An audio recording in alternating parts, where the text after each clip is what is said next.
चंपावत उपचुनाव में कांग्रेस की करारी हार हुई है। कांग्रेस प्रत्याशी निर्मला गेतोड़ी अपनी जमानत तक नहीं बचा पाई। करीब 93% वोट हासिल करते हुए सीएम पुष्कर धामी ने 55,000 से अधिक वोटों से चुनाव जीता है। पहले से ही घायल पड़ी कांग्रेस के लिए हार जले पर नमक जैसा था। नमस्कार, मैं हूं निशा जाला और आप देख रहे हैं संवाद 365। कांग्रेस ने राज्य सरकार पर सरकारी मशीन के दुरुपयोग के आरोप लगाए हैं। पूर्व मुख्यमंत्री हरीश रावत ने मीडिया से बात करते हुए कहा कि यह चुनाव उनके ऊपर थोपा गया है। उन्होंने कहा कि बीजेपी ने लोकतांत्रिक मर्यादाओं की धज्जियां उड़ाई हैं और हार पर कांग्रेस तो चिंतन करेगी ही। आम लोगों को भी इस पर सोच विचार करना चाहिए। एक थोपा गया चुनाव था जिसमें हमने अपना लोकतांत्रिक कर्तव्य पूरा किया। ये लोकतंत्र के हित में होता और इस राज्य में लोकतंत्र की हित में होता कि बिना सत्ता के दबाव के चुनाव होता। हम जानते हैं कि परिणाम हमारे पक्ष में नहीं रहने जा रहा था, लेकिन जिस तरीके से मार्जिन अर्जित किया गया है उससे कांग्रेस नहीं, लोगों को गंभीरता से विचार करना चाहिए। उत्तराखंड के अंदर लोकतंत्र कमजोर हुआ।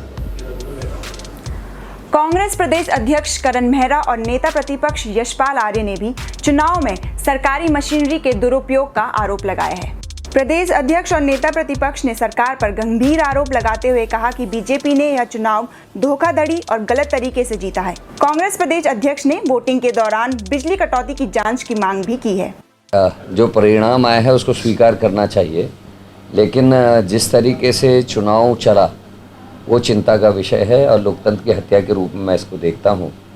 जिस तरीके से 2 घंटे बिजली बंद करी गई और सीसी कैमरे जो टीवी थे वो बंद हो गए और उसमें पोलिंग कराई गई, उसकी जांच की मांग कांग्रेस करेगी। और हम चाहते हैं कि उसके एक रिटायर्ड जज से जांच हो कि जो 2 घंटे पोलिंग के टाइम में बिजली गुल करके सीसीटीवी कैमरे बंद किए गए, उससे पहले सुबह ही निर्मला गेतोड़ी जी ने आशंका जताई थी जब 50% से ज़्यादा बूथों पे एजेंट्स को नहीं बैठने दिया गया, उनको वहाँ से डरा धमका के भगाया गया।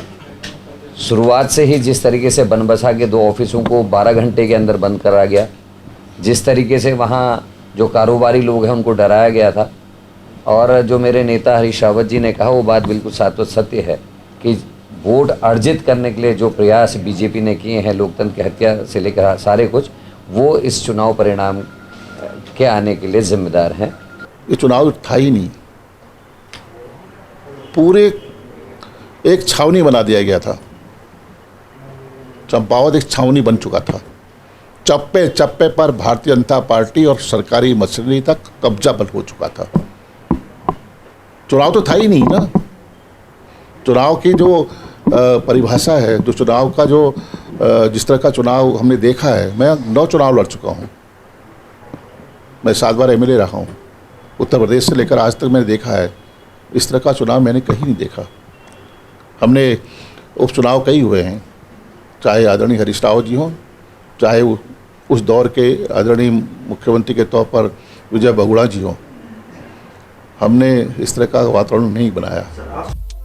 भले ही कांग्रेस बीजेपी सरकार पर कई तरीके के आरोप लगा रही है, लेकिन चुनाव से पहले वे भी अपनी जीत को लेकर आश्वस्त नहीं थे। आरोपों से इतर कांग्रेस को उनके खिलाफ हुई 93% वोटिंग पर चिंतन करना चाहिए।